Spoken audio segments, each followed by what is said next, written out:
दोस्तों नमस्कार प्रणाम। मैं अपने यूट्यूब चैनल में आप लोग का स्वागत करती हूँ। मैं लेकर आई हूँ एक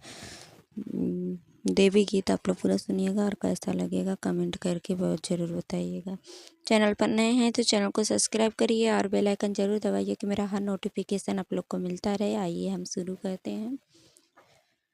निमिया के डरिया बैठे धोई रे सुगनवा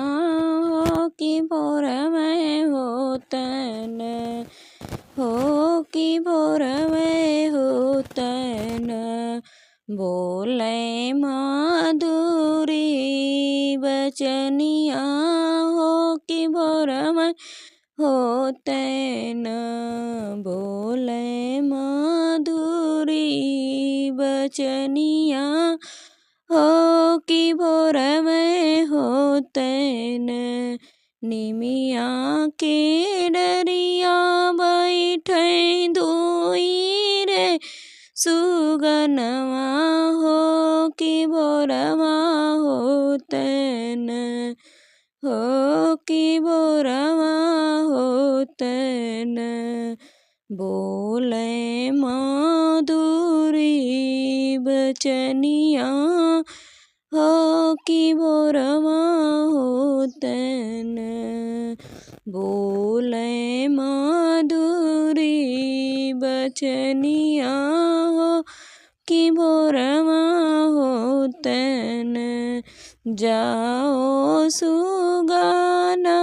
जाओ ही केटरी के बनवा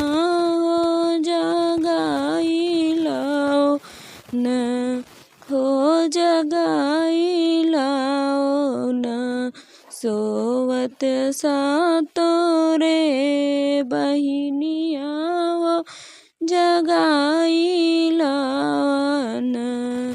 सोवत सातो रे बहिनिया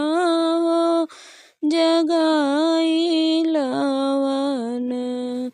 के तरी के बनवा जात लगी के तरी देरिया आवत की न देरिया न बास कटरिया मोर आंगनम के तरी दिनम लेके बसावा कतरिया हो आंगनवा हमरे न पल भर जात लगी है पल भर आवत हो कि नवै दिनवन माई करी है बसेरवा हो आंगनवा हमरे न माई करी है बसेरवा हो आंगनवा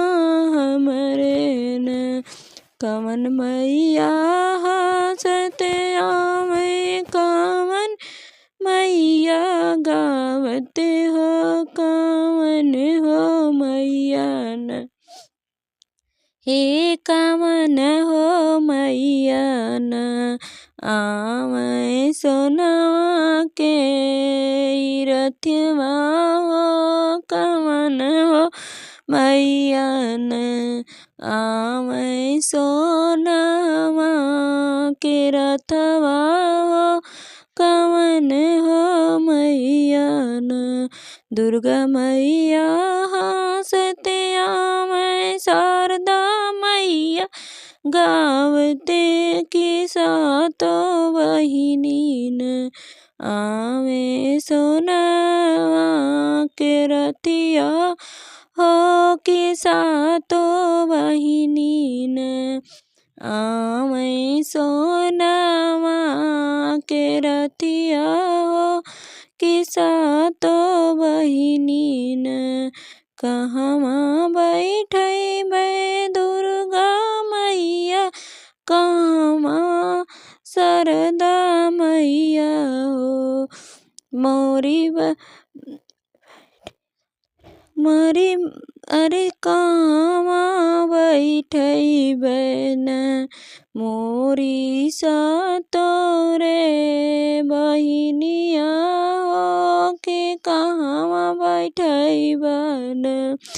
अंगना बैठैबै दुर्गा मैया हो जिभिया बैठैबै शारदा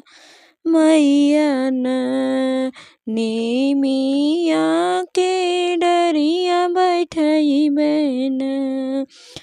सातोरे बहिनिया हो कि निमिया के डरिया बैठैबन।